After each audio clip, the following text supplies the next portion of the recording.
Dieu agit parfois directement pour accomplir sa volonté, par ce que nous appelons des miracles, c'est-à-dire des événements surnaturels par opposition aux événements naturels. Un miracle, c'est Dieu qui contourne l'ordre naturel pendant une courte durée pour accomplir sa volonté et ses desseins. Deux exemples tirés du livre des Actes montrent comment Dieu agit directement et indirectement pour accomplir sa volonté. Il y a d'abord la conversion de Saül, Paul de Tarse, en Acte 9.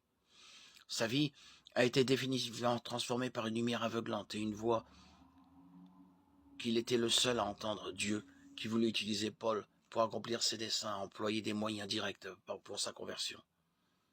Bien peu d'autres personnes converties au christianisme ont une histoire comme celle-ci racontée.